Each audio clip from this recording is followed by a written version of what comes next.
Mata upu e se furuvalu. O le whewhaawoa ingau iau se fatu ma apo.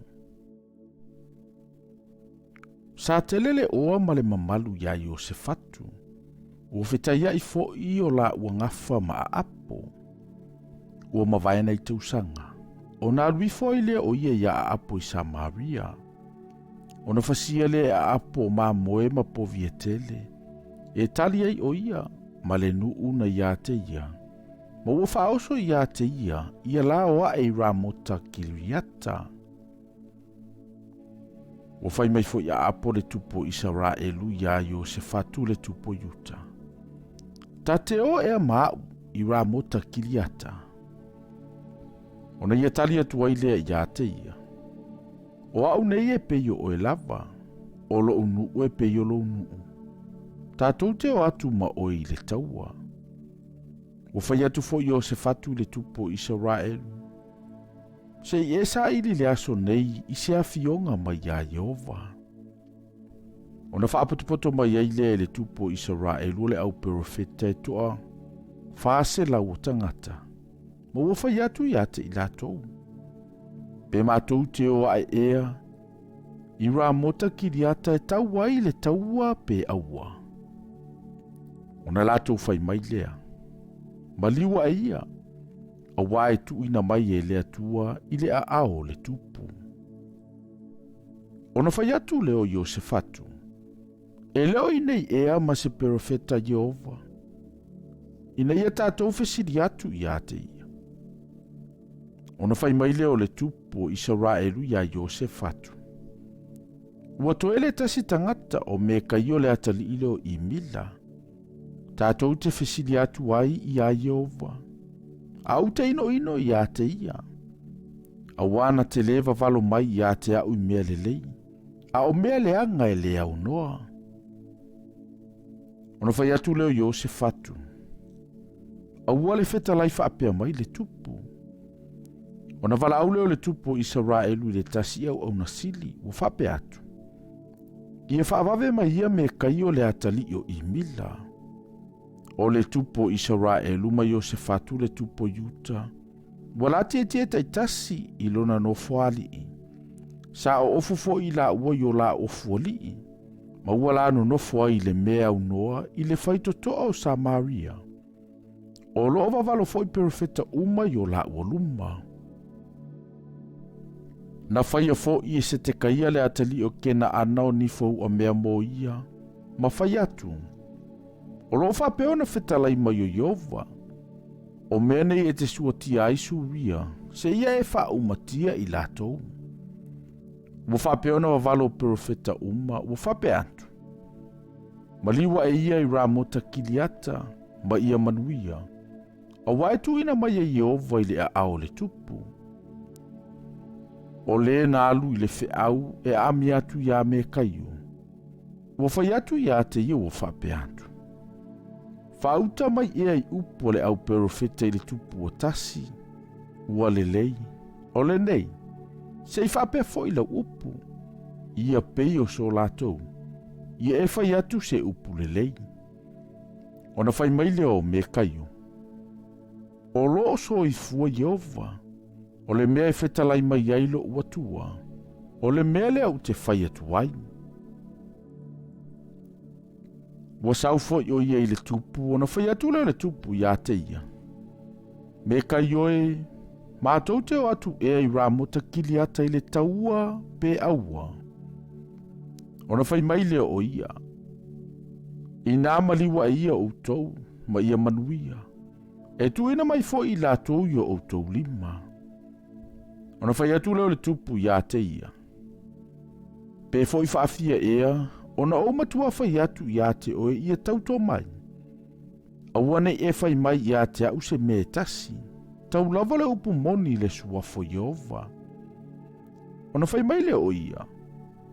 Na owilo antu ia Israelu uma, ua whata ape nei maunga. E peio mā moe wale aiso lātou leo leo. Ona whetalai mai leo Jehova. O i lātou nā, wale aiso lātou walii.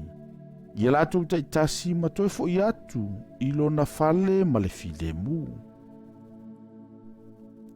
Ona fai atu le o le tupo Israelu ya Iosefatu. Na ule fai atu ya te oe. Na te leva valo mai ya te au se mele lei na o mea leanga. Wato e fai mai me kaio. O le nei. Ina whaafungafunga mai ye le afionga Yehova. Na o wilo atu ya Yehova lo ti e lo na Nofoaiga. Sa tutu fo i au umale langi lo na tutau matauma lo na tutau wanga vale. Wa fetala ia tu fo i Yehova. Po ai ea na te wha ole ya apole tupo Israelu. Ina ia alua e o ia. Maoti ramota kiliata. Ona fai maile o le tasi e whapea. Ai fai maile isi e whapea. Ona aruane ai leo le tasi e nganga. Matu mai lumo Yehova wa fai mai. O te wha ole ia te ia. Wa fetala iatu, Yehova ia te ia. Ini ia ea. Ona fai maile o ia. O te alu atu. Ma o fai maanganga pepelo. I ngutu ana perofeta uma. Ona fetala iatu leo Yehova. E te wha ole ia te ia. E te malo ai foi. Ina aluia. Ma e whapeo na fai. Ole nei, fauta. Watu ina Yehova le nganga pepelo i ngutu au perofeta nei. Ma wafeta lai mai e Yehova, i o ole leanga i ate oe. Ona whaala talata mai lea o se te kaia le atali i o kena ana. Mana tui mai i a me kaio ilo na ala fau. Ma fai mai. Po fea na ui mai ai le nganga o Yehova na i ate au. E tautala atu i ate oe. Ona fai atu o leo me kaio. Fauta. E te ilo i le lavaso e te alu atu wai i le afe tu loto e te lafi ai. Ona fai ane leo le tupo Israelu. Ina atou ave ia. Ia me kaio. Ma toi fafoi ia te ia. Ia a mone le ali o le ai. Ma io asa le ata li o le tupu. Ma fai atu. O lo fapeo na fai mai o le tupu. Inatu ia o le neita malo i le fale pui pui. Ma fafanga ia te ia. I mea e ai a e wati ngaina. Ma le vai a e wati ngaina. Se iau to e fo i mai ma le manuia. Ona fai mai leo o me kaio. A fai leva e te toe maliu mai ma le manuia. Wa ule tautala i le afionga ma ia Yehova. Wa fai ane fo i o ia. I nā whalongolongo mai i o outou le nu uma. Ona wae leo le tupo Israelu. Ma Iosefatu le tupo Yuta i Ramota Kiriata. Wa fai atu le tupo Israelu ia Iosefatu. O te ofu ese au. Malu le taua.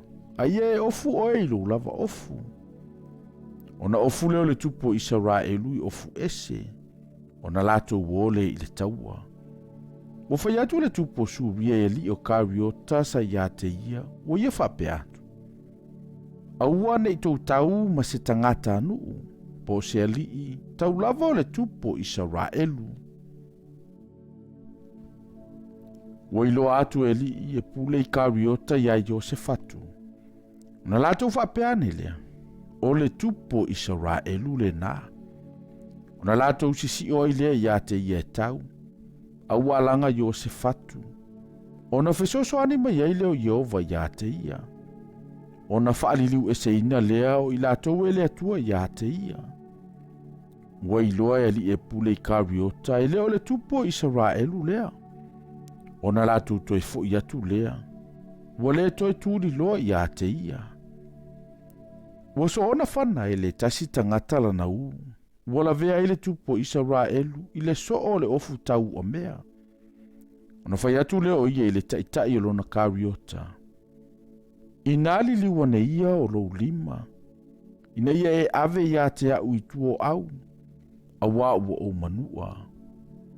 Wa fate tele le tau o ile aso. Wa ia i pea fo ile tupo Israelu lona kariota e fafe ngai masuria. Uo o ile afi afi. Ona oti leo ia i le itu waso e ngoto ai le la.